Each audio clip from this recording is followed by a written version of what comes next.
first scam is a term that is familiar to almost all Australians. The recent drama created by this firm is not only unethical, but also criminal in nature to say the least.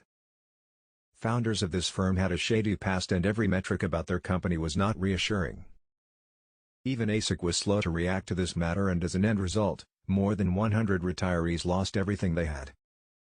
The whole scheme was a hustle, and just like every other Ponzi-type platform, this one also got liquidated, leaving all the investors high and dry. Legal proceedings are taking place and the authorities are now on high alert. Public strongly feels that the entire thing was rigged from the beginning. However, until solid evidence comes to light, know that every theory is just a speculation and nothing more. If you want to know more about the way this firm hustled the people and almost got away with it, glance over the following paragraphs. In case you are a victim, leave a comment below and we might be able to help you. Background story. Life after retirement is no joke. Once the income from a job stops, people can become restrained by their savings, and in this modern era with little to negative interest rates, things are tough. Becoming financially stable is not that easy, and unfortunately, most of the firms that promise you fixed income after taking in a lump sum amount turn out to be fraud. As the dangers present are numerous, one needs to be careful and take opinion from licensed professionals before making a move. The Sterling First scam was created by people who had a troublesome past.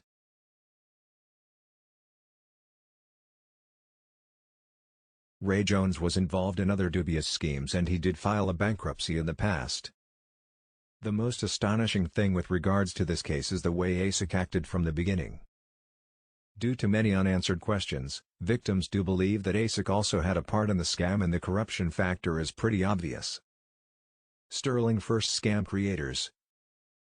Before investing in any firm or trust, always check the history of the founders. People that tend to value their reputation usually will never do anything that threatens their brand name. On the other hand, shady people simply grab cash whenever possible and file bankruptcy using accounting and tax loopholes. While all the people on the management side of this company are not known to the public, we do have details of the founder and key employee. Ray Jones is the alleged mastermind behind the operation. If the name mentioned above sounds familiar, then chances are you might be from Australia, because the very same person is involved with a lot of firms that had a rocky past. Simon Bell, former director, is also a person that had dabbled with a lot of questionable entities. One Google search is enough to find information about the founders, and the things present on the web about them are concerning to say the least.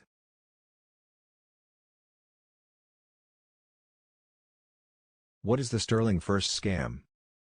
Sterling First scam collapsed in 2019.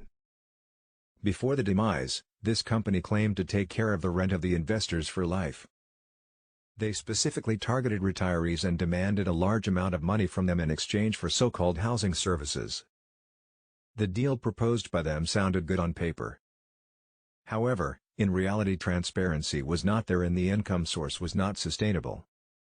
Innocent victims that fell for this trap are facing eviction now, and the government organizations have not taken drastic action against the accused yet. According to few online sources, even ASIC is said to be involved indirectly in the matter. An inquiry is started and few penalties have been laid on people associated with this firm. For the time being, there is a lot of agitation, and until the dust settles, the path will remain unclear. At the end of the day, it is sad to see many old people lose their homes, and this type of incident shows the loophole of the financial system clearly. Reasons behind the collapse. This is a tough question to answer because information is scarce and there is no way to verify anything. Generally, audited reports are the ones we look for, but in this case we could not locate any evidence. We spent a lot of time on the web trying to find more information about them. The longer we looked, the more confusing the entire operational model was for us.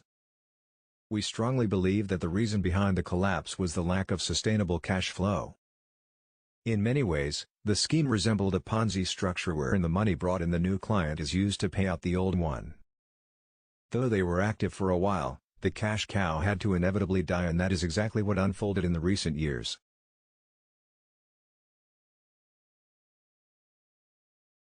How to recover money from the Sterling First scam. If anyone is tangled with Sterling First scam, then the recovery process is not an easy and straightforward one. However, that does not mean that you should not take appropriate steps. For starters, talk to your lawyer and collect as many details as you can about the fund transfers. Of course, the court has the final say in the matter, but you could gain leverage if you act quickly. Get in touch with our team by filling out the contact form below. Our experts are familiar with this type of litigation and they will help you address the situation for free. We will provide you with actionable intelligence, legal assistance and much more. Note that we never charge a penny for our services.